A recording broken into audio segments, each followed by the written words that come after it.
Hey, welcome back to the channel, guys. This is going to be part 3 of this interior upgrade.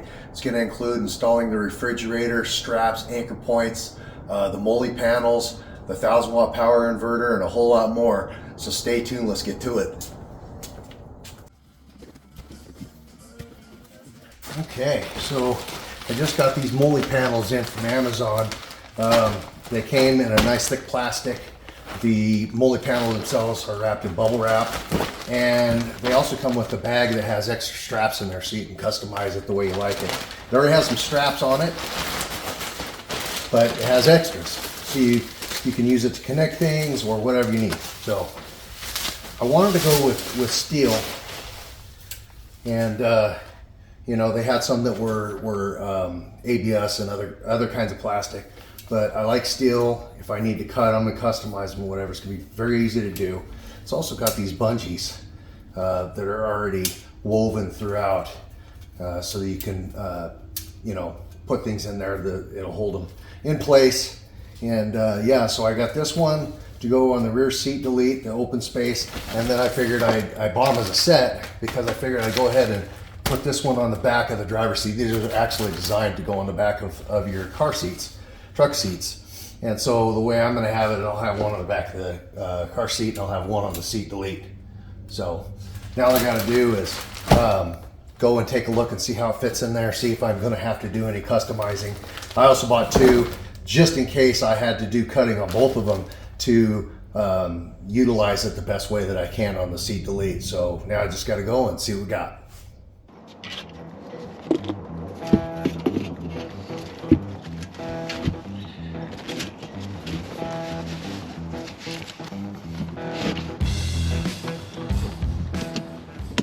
All right, so as you saw, I just installed this first Molle panel, which it's designed to go on the back of the seat here.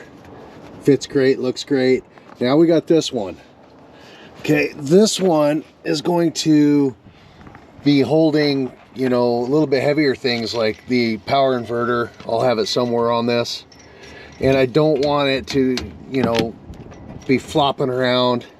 So what I've decided to do, I bought these spacers. It's going to go on the back side here, and I think I got 7 of them. And then of course I got these black washers. So wherever I decide to put them, you go there, it'll have a spacer on the back side. That way I can tighten it up to the spacer, and it'll leave it rigid, yet it'll have space to actually get your Molle stuff, you know, so you can attach it to the Molle panel. So that's what I'm going to do now. I'm going to be choosing different places where I'm going to put this so I can get some rigidity out of it. And then it's got these Velcro straps. I've got them through the, I guess you call these the seat hooks or brackets. That's where the back of the back seats would go. Is they had a hook that would fit back behind there. Well, I just used them to cinch that down from the top part here. But anyway, that's what I'm going to do now. Is I'm going to be using spacers, washers, and these screws. All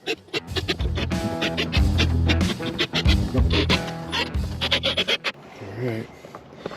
Well, that's probably about as good as I could hope for right there. Now I got to get the power inverter and see what kind of mounting options I have here.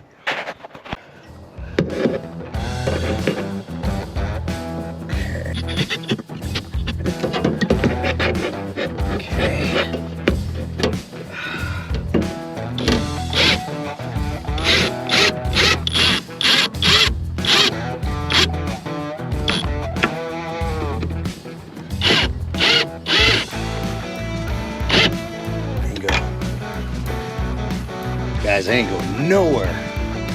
Sweet. Let's see what I did with the straps. Let's see here. There you go. Got these mounting brackets down here with these D-rings. And I'm thinking about, like in front here, taking some of that, I've got some 1x2 and just, you know, taking like a foot long piece of that and drilling it in here and then on both sides put a piece here, put a piece here. Just give it enough of a lip to where, you know, it holds the cooler in place even more, you know, so there's no possibility of the thing sliding around at all. I think these are going to be enough, but hey, I've got the wood. I can paint it black and make this even more secure. Now we got this 1000-watt power inverter in place. Of course, the battery is going to be here, so I'll end up probably routing the cords back behind this door, and then of course it'll drop underneath and hook up to the battery down here. Anyways, there you go.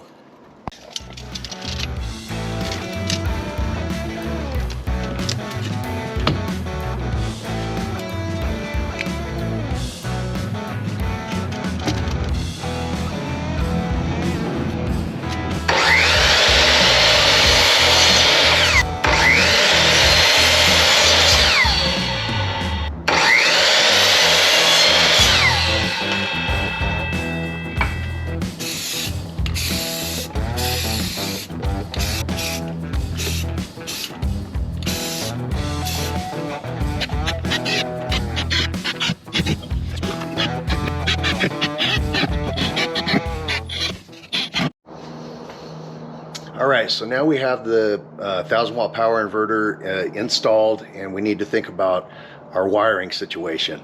So what comes with the power inverter is two style wires. First is your cigarette lighter plug-in. If you use this, the inverter will only give you a max of 120 watts. That's no good for what we want. We're going to be using this lithium battery, and we're going to be hooking directly to the battery. And when you do that, it's going to give us our 1000 watts. And that's what we need, because we're going to be powering the refrigerator, charging drone batteries, anything that we want, right? So we needed that maximum power. But these cables here are too short. So I went ahead and bought some extra wire, and I've got connectors, and I'm going to go ahead and figure out the right length of wire that I need and make those up and get those installed and ready to go.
All right, so let's talk about this lithium battery now. It comes with these plugs installed, and they pop right out. See, they come right out, and they send you these bolts which screw into here. Okay, that's not going to work for what I want to do. I went ahead and bought some aftermarket terminal posts that I'm going to install in there. Let me show you. All right, so I went ahead and bought these guys. They were only like $7-8, but they screw in there, the 8mm. They screw in there like so, and then they've got another a bolt, you know, like what originally came with this. But with this post, I can go ahead and put this quick disconnect on there, and then it has 4 different points. Actually, you could use this point too. You could use this one too. So what? We got 6 total. And you tighten that down, and then you just clamp it down like so. And the reason I did that is because in southern Utah it is blistering hot in the summertime. I'm not leaving this in the truck. I'm not leaving that lithium battery in the truck when I'm not going to be using it and running the fridge. So I wanted to get these quick disconnects so I could just go like that, and I can pull the battery out of the truck and then put it in the pantry in the house where it's 68 degrees. And I think that it's going to extend the life of that battery. So that's what I'm doing with that. Okay, so this is the Vevor Smart Battery Isolator. In the kit comes the 20-foot red cord. Remember in the last video I had a 20-footer like this? That's the one that I installed from the engine compartment all the way back to where the house battery is going to be. Okay. Also with the kit you get 3 smaller cords. This one, and this one.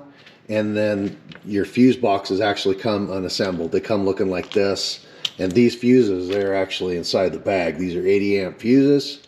You get some zip ties. You get some of this stuff that you can cover up cables with. Also comes with a couple of battery terminals. I'm not going to use those, but it comes with them. And also comes with a drill bit, because with this kit, you're going to be finding a spot in your engine compartment to drill this plate. And then once you get that plate installed and get the wires attached for this is for the starter battery and the house battery. Once you get that all done, and then you also have this black ground wire that you'll attach to the body of the truck on the inside of the engine compartment, then you'll snap that into place. But yeah, you'll have to assemble these. It's really easy to do. And then of course they have doors that close once you're ready to do that.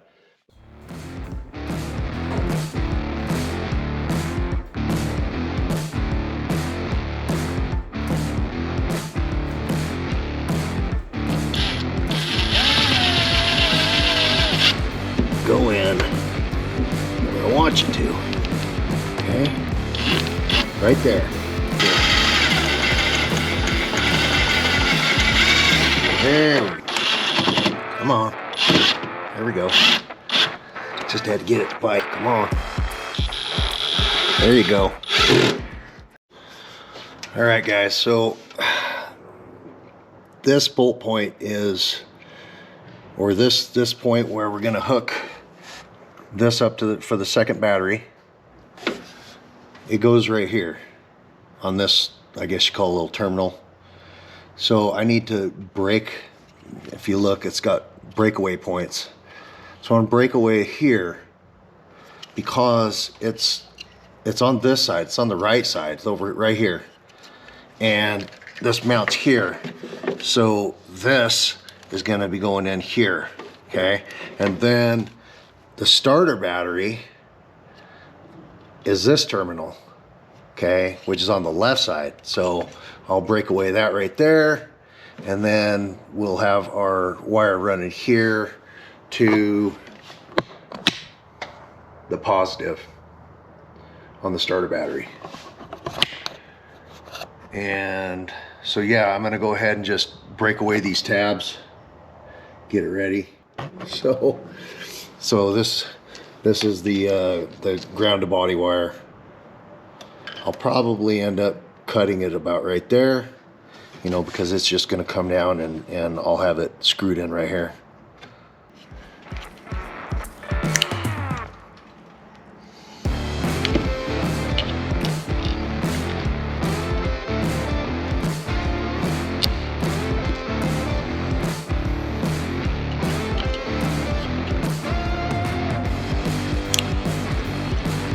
Just like that.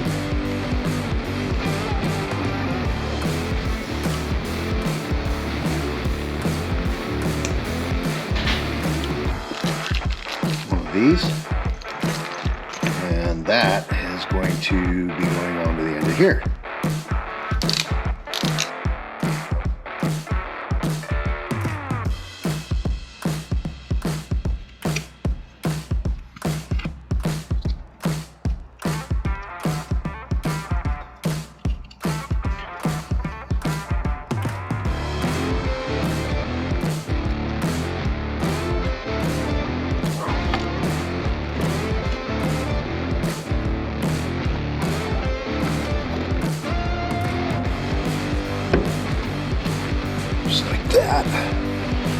So that snaps on in place. Now I'll put a screw here, a screw down here, and that's going to be a tricky one there. It shouldn't, right? Okay.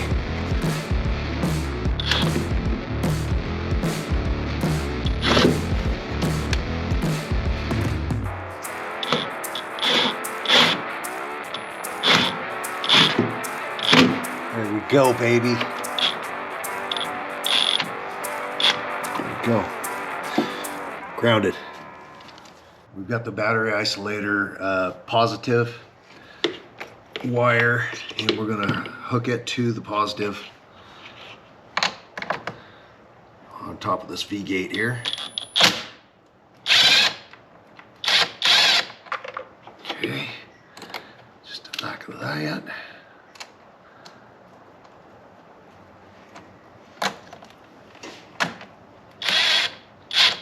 Just like that. I'm not gonna screw this fuse to anything. I'm just gonna leave it right here. Okay. Now we gotta go back and do the house battery part of it.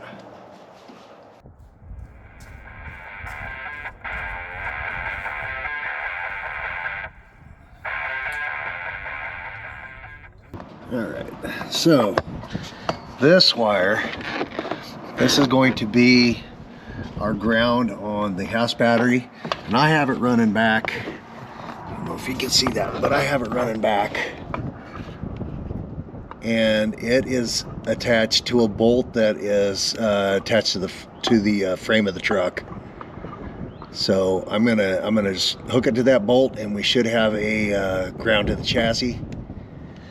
And then here is, this is the positive wire that we ran from the engine compartment. We just hooked it up to the VVOR, and if you remember in previous videos, I ran it all the way back, up and around, and it comes out right here. That is going to attach to the other side of this fuse, just like so. And then this wire will attach to the positive of the house battery, and we should have a complete circuit that will charge from the alternator when the truck is running. When it's over 13.3 volts, it will kick on that power isolator, open the channel, and we'll have voltage coming back to keep this battery topped off while the engine is running. While it's not running, I've got other solutions that include while it's not running, I have other solutions that include utilizing that solar panel that I have up on top of the roof there.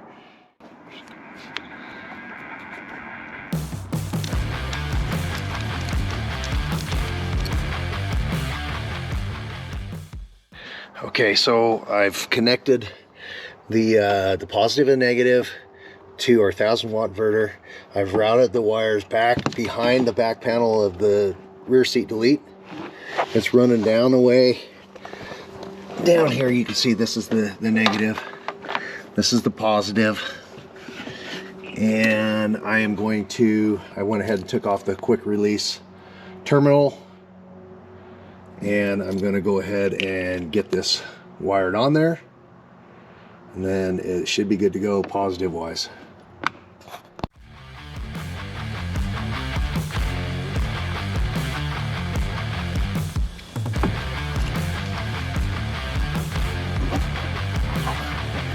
God, get on there, man.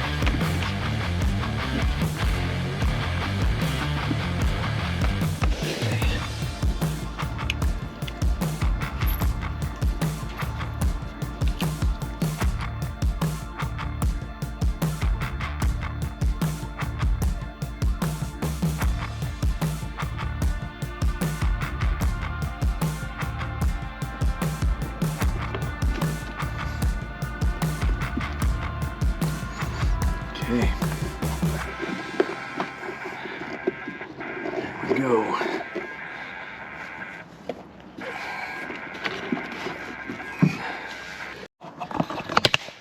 Alright guys, so you saw me just hook up the house battery. Let's see if our power inverter has anything going on with it.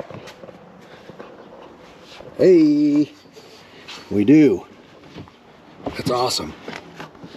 Okay.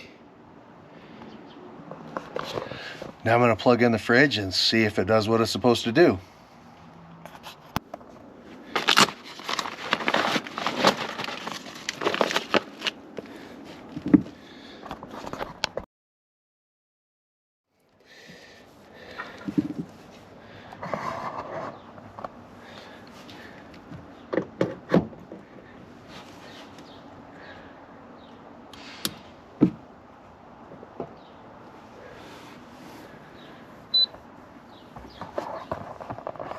What's we got going on with the fridge here?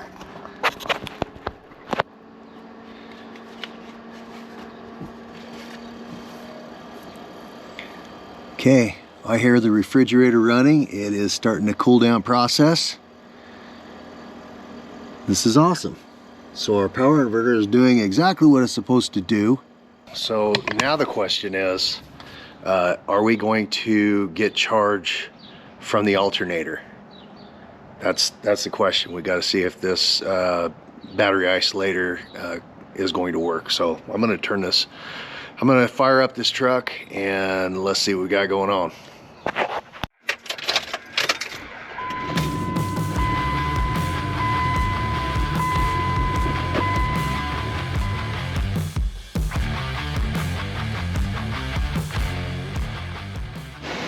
Alright guys, so I've had the truck running, I've had the fridge running. Let's go and see how the fridge is doing, check out you know, the voltage and everything, and see if we are in fact getting charge from the alternator to the house battery.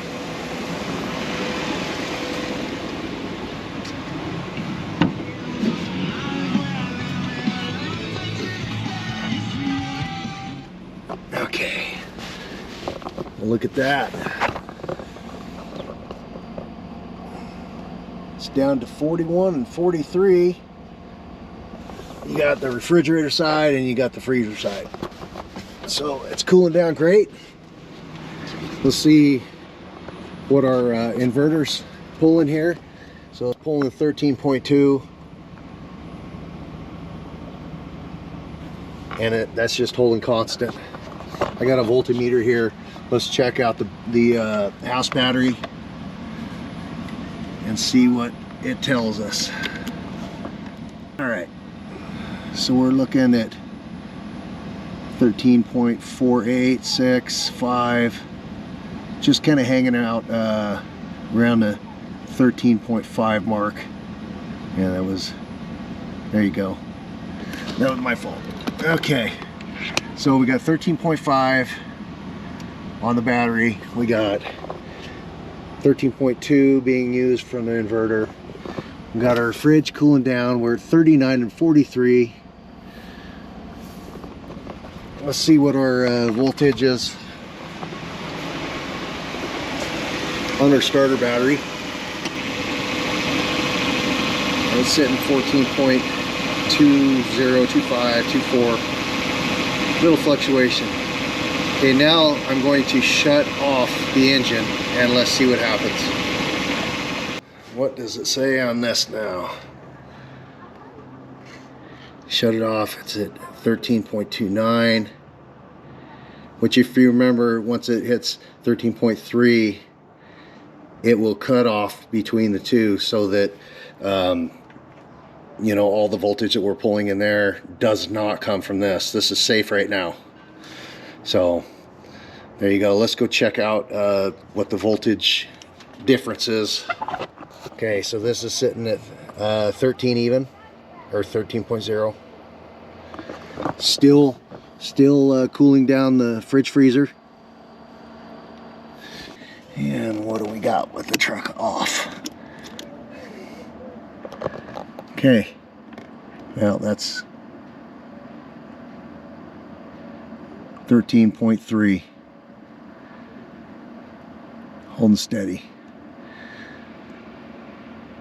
So it is pulling more than it's using when it's running, and that's what we want. It's pulling in more from that alternator while we're rolling down the road. That's exactly what we want.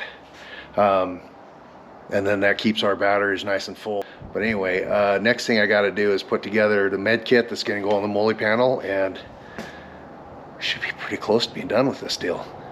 Woohoo!